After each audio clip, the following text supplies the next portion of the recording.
It's the Week 1 edition of the Coach's Corner here on Leominster TV. Alongside Coach Devin Todd Robbins for Leominster TV as we get set to preview Week 1 action, a battle between Leominster and Westfield. Blue Devils will travel on the road to open this season. We'll have more on Season 125 in the schedule as we develop through this Week 1 action. Coach, good to have you back with us. Of course, we had a nice long sit down to kind of set this preseason up. I want to talk and kind of fill in a little bit more of the details, obviously, of how this early season has gone. Of course, we mentioned it's the 125th season of Blue Devil football. It'll be the 21st season of Leominster football on Leominster TV. And, of course, this is the 8th season of the Coach's Corner. And it was a long preseason camp this year. An extra week thrown in there, at least for Central and parts of Eastern Mass. Western Mass got underway last week. Westfield with a win over Taconic. We'll talk more about that in a bit. But you've been waiting a long, long time. And it feels kind of like that horse race where the horses are just standing in the gate and standing in the gate and standing in the gate. And somebody's like, please open the gate. I want to be able to hit somebody and go. Yeah, it's pretty palpable in practice. The guys are ready to go. I think it's been good as a first-year head coach and kind of implementing some new stuff. It certainly had its advantages of being a little bit of a longer camp. But we're ready to go now, and guys are really getting the itch to get after it. So you've had the opportunity to look at the team in a couple of different scrimmages, the Drake scrimmage and then the Tewksbury scrimmage after that, and of course, different things develop at different speeds. The things that you've been putting in. The one takeaway that I had from our media day over the weekend, as I was saying to you before we came on the air, is the camaraderie, the family, and it's a group of great kids. We do. We have a group of great kids, and that was something that right off the bat that I noticed about the group that we have. Like I said last time we met too, Coach Palazzi's done a great job with the group and kind of instilling their morals and their character, and it's really something that I love being around, and they do a great job. It's very easy when you've had this long a wait, and of course, as you said, the team is so ready and so jacked up to maybe come out of the gate. You want the balance between you don't want to come out flat, and yet you don't want to come out flying on all cylinders and popping people after the whistle and doing too much too fast. Sure. There is that balance, and maybe a 2-hour bus ride will help to balance that out a little bit. I think so. I think that'll help out. And we'll have some time there. We'll bring some of our devices too and watch some more film on the way down and do some as much prep as we can in that time. But it's really just making sure the kids are self-aware, that they know what's going on in the moment. They're aware of kind of where we're headed, kind of how if things are flat, why they're flat, how do we pick it up. So just really kind of preaching the self-awareness of where we're at right now and not getting too high or too low before we get into Friday. Managing the two scrimmages, going between, of course, where you started on the Drake scrimmage, first time under game situation, you really get to see your players, and then obviously the growth to Tewksbury. What stood out to you between those two scrimmages? Just a level of confidence. I thought it was pretty good, in the Drake scrimmage. But against Tewksbury, it's a team that's coming off, being a state finalist for Division III and returning a lot of guys. And I thought the physicality carried over into that, and we really really just kind of fine-tune a lot of our running game, and could really see the confidence build with the guys and being able to make some of the adjustments that they didn't see the first week around. So knowing how to adjust to some of the certain fronts that we saw, some of the certain blitzes, the rushes, and what our solves are to some problems that the defense is going to present. And on the defensive side of the ball, we kept the physicality going. The defense on the back end, the secondary started to tighten up a little bit. They're getting a better understanding of where they're supposed to be, when they're supposed to be there. So those were areas of growth that we saw that week. It's always an interesting balance. We were at the Drake scrimmage and saw kind of how some of the early kind of take on the team. We were talking a little bit about it, just how much the secondary needed to grow. They had a quarterback who could both run and pass, and it created this kind of unsteady nature between those two. How do you think that secondary has grown since that point? Oh, I think they've grown a lot. The coverage that we're running to is something a little bit different, a little bit new, and being able to now go back and let the kids know, concretely where they have to be and how they can kind of mess around with their placement before the ball. I think now that they understand that a little better and where they need to finish before the ball is snapped, and who they're accountable for, that's just gone a lot better over the last couple of weeks. So we're tightening that down. In front of them, of course, was this line that, in combination with the linebackers, really seemed to be doing a great job of limiting opportunities for the teams, closing up holes, not giving them places where they can go and execute or create the holes they want to move their running game along. Yeah, our front seven has done a great job. They're getting penetration. They're making it really hard for teams to run the ball inside and then stringing things out to the outside and then putting pressure on the quarterback too. Which would as a secondary kind of matures, having those guys to be able to create that pressure up front is going to be huge for us. On the other side of the ball, of course, growth was something that you were looking for. You've got some returning starters. You've got some players returning from a one-year absence. There's a bit of a set of choices you can make. You've got tools in your tool chest. You'll be able to make some choices there, but really emphasizing the athletes you have. You have a chance to really showcase some great speed and athletes that you have, and it starts with your field general, J.C. Cora, who's got a full year under his belt now as a starter, coming in as a junior now. This is going to be a real opportunity to show that growth and perhaps show off his athleticism. Yeah, absolutely. I mean, JC's got a great set of skills. He can use his legs, he can use his arm. So letting him try to, be as dynamic an athlete as he can is something that we're going to do. We're going to try to put him in the best place to be successful. And then with some of the guys around him too. Voshawn Dixon has done a great job this preseason. So has Justice Reynolds. Brian Cordero has been there as well. And each of them bring, their own, particular skill set to the field. So being able to use those guys and play to their strengths, I think is something that it's what we're really trying to do offensively, to kind of hone in on that. Well, we could certainly see from your work, after media day and some of the, packages that you were working out, is not just the combination of athleticism, but the combination of athleticism and a little bit of creativity as well. I won't make you spill the exact details, but thank you. The creativity piece of it certainly stood out to me in the players, trying to capture their imagination with a little bit of creativity. Sure, we try to spice things up a little bit too, but keeping it simple as well. Not if that's going to be too complicated for the kids, but we got to be prepared for all situations. And if we can throw a curveball at somebody with where it's not a big payoff for a little bit of practice time for us, and we can put ourselves in an advantageous situation that way, then we're going to explore the ways to do that. And it also gets guys involved. It gets them there's ownership over it too, and they're excited to go and execute. So I think little wrinkles like that are really really big for our team. It'll certainly be fun to see some of them in game situation as well. For those athletes, in order to be successful, and of course to be able to showcase those athletes, means you've got to win at the point of attack on the offensive side of the ball. Yep. And you have a fortune to have a number of returning starters with some experience that take up some space. Some tall trees I was having some conversations with down there. That's certainly a benefit if they can learn to harness their size. Sure, absolutely. I think up front right now, both our line on both sides of the ball, that's that's where we're going to have to win the football games. I know it's really cliche, but for us, it's really true. And they've been involved with teams with years where you can't say that. You got to try to get the ball outside and not let a weak line set you back. And luckily for us, that's not a problem for us. We're going to lean on the guys up front a lot and keep it simple for them and have them just go out there and again play to their strengths and you have them just go out there with confidence and execute. And we're going to make it look very creative behind them. The Philbin brothers are two in particular that, of course, have stood out to people over the last year or so as they've gone through their development. We're going to see a little change there. One's going to continue on the line more routinely. The other's still going to be on the line, but he'll have an eligible number toward the outside as well. Sure, yeah. Kyle's going to stay at left tackle. He's done a great job there for us. Long reach, tall kid, very strong. Jack, we're going to move Jack around a little bit as an H-back, tight end type of deal. And, that way I can use him kind of at the point of attack a lot of times and, use him to, seal off a certain end. I'm not going to go, into too many details, but Jack's, Jack, we're going to let Jack be a little bit more dynamic and move him around a little bit, and it gives us some flexibility up front. Regardless in what direction he moves, runs, or rolls out, it never hurts to have a 6-foot-plus tall target for your quarterback. Not at all. Not at all. No.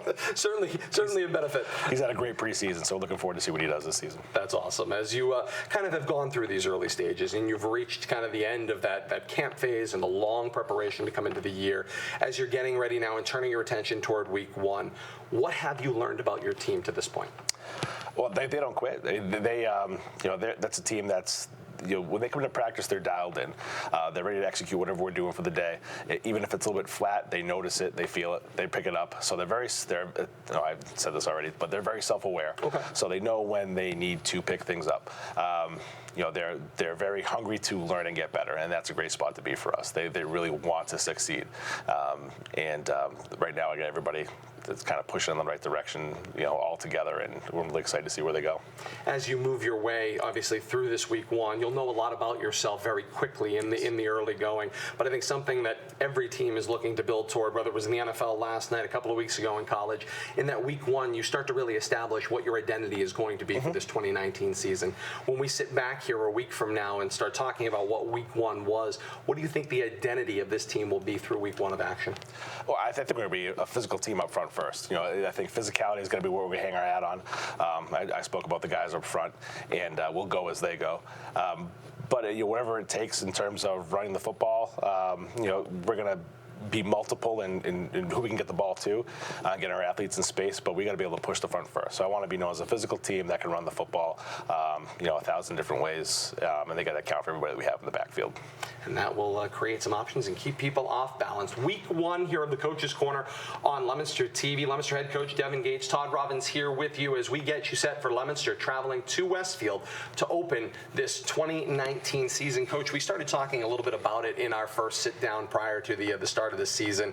This new MIAA rule book, we've had about a year to prepare for it, and using National Federation of High School Sports rules versus using the NCAA rule book coming into this year. I want to hit on a few more details because more and more now this is starting to kind of get out into the public, and people are starting to become aware of it as, of course, you get to the first week of action.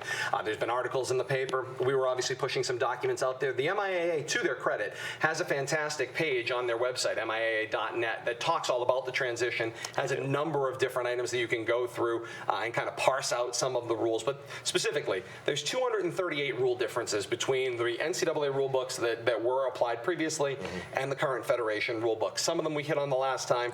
12-minute quarters. Halftime will be between 10 and 20 minutes. There is a mandatory 3-minute warm-up period, which I can say with all certainty, I have never seen a warm-up period after halftime in Massachusetts football. So a mandatory 3-minute warm-up period or any warm-up period is a great idea, in my opinion. And of course, they are narrowing you guys down from the 5 timeouts that have been in place from the early 2000s to just 3 timeouts, which is certainly going to change clock management along the way. What have you seen? You guys have had an opportunity to be around at least 2 crews of officials, obviously, working these scrimmages, had a chance to talk to them there. What have the officials been saying to you guys about their development as they kind of are feeling your pain? They're at a point where they've got to develop at this point in time. Absolutely, and a lot of the guys that we have that work our games also work some of the college games too. So it's 2 sets of rules they're going to have to try to balance and kind of be on top of it, and that's a huge struggle, especially with 238 differences between the two. So they're going to do the best that they can. In the major changes is what we're kind of going to focus on. There's with the grounding rule with the quarterbacks too. It has to be, you can't just break the pocket and throw it away and have that be, safe. You have to be able to have it in the area of a receiver, or else it's going to be a spot foul, loss of down. So that's another big rule change for us. In terms of we have a guy who's going to break the pocket probably a lot. And it's certainly one that people are going to notice. Absolutely. That's one that both collegiately and in the NFL, everyone's like, well, he's outside of the tackles. It doesn't matter. It does now. Federation rules say it does matter. Yeah, and I'm not sure if we touched on this the last time too, but the clock running, I think we did. But outside of the last 2 minutes and a half, if the ball goes out of bounds, the clock's gonna start again once the ball is spotted. So it's not necessarily running time, but it's not going to stay off until the ball snapped. It'll start once again once the ball's spotted. So those are 2 I think that the fans will see. 2 differences that the fans will see pretty clearly, and probably have some questions about if they don't know already. So, some changes also in the blocking situation. Obviously, they're much more stringent when it comes to chop blocks and what you can do blocking below the waist. Yeah, and that doesn't affect us as much. We don't really teach cutting as much in our schemes that we do, so it's not a huge problem for us. But I feel we could probably reap the benefit of that with some other teams that we do play that do cut quite often or use blocks below the waist, and especially in the interior of the line to help set the edge. I know what the MIA is putting out there is certainly they are preaching and requesting patience from fans, and that is why they are providing the number of documents out there on their website. Again, that's MIAA.net. You navigate to the football page, and then that will take you off to another page on the transition from football rules. We had some of them out there on social media as well. You can find them on Twitter and Facebook. Some great articles out there. And again, arming yourself with education will help you to understand the differences in these rules as we kind of go and navigate throughout the years. And of course, on the broadcast, Billy, Kate, and I will do our best to help you navigate your way through them as well. I can say when I was coming down to the studio tonight to start the show, the illustrated version and the rules by topic have arrived at my house. So we will have those with us as well as we go through the weeks, should we need to navigate through the first few weeks of the season. It's like you said, patience is definitely going to be in order. And the refs said they're always going to do the best that they can. At the end of the day, we're not going to get bogged down with having a conversation for 5, 10, 15 minutes about a rule change. We're going to make the best decision that we can, and we're going to move on and go. We're just going to play the hand that we're dealt with it. Hopefully everybody adopts a similar theory. Of course, my concern from an officiating standpoint will always be the vacuum of officials that you create. If what the article from Eastern Mass was pointing to is a loss of officials who have worked collegiate level games. And of course, officiating at this point in time in all sports, it's difficult to find people who can work high school athletics or is willing to work high school athletics as a sporting official in the environment of the world of athletics that we have now. So certainly concerning if a void starts to get created as college officials start to pull out of this. But we'll see. We'll see on the field what that product looks like. Week 1 of action, Leominster and Westfield, the game we're previewing for you, but there are other games around the region we'll be keeping an eye on, and they look like this. There are some great games out there in Week 1. You've got Algonquin traveling to Doherty to open the year. You also have Grafton traveling to Neshoba. Wachusett visits North Middlesex. Fitchburg, similarly out in West Springfield on the first week of action, and St. John's travels to Catholic Memorial.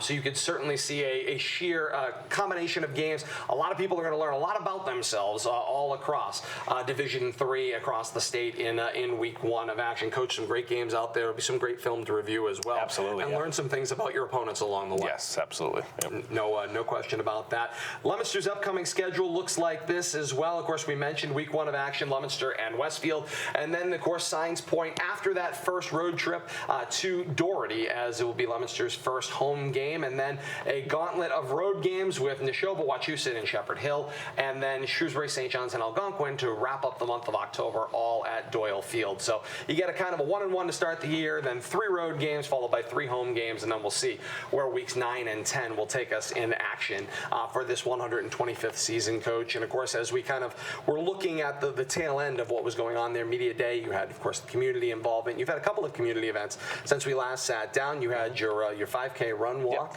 that was brought to you by Set the Tone. Yes. You also had, of course, this family day, and it just, the buzz and the positivity in the community certainly seems to be there as well. Yeah, absolutely. I mean, the community does so much for the football program, and we always come out to support at Doyle, and we want to make sure that we're giving back to the community and making sure that we're creating that family atmosphere. Our guys appreciate it. They seem to be liking it so far.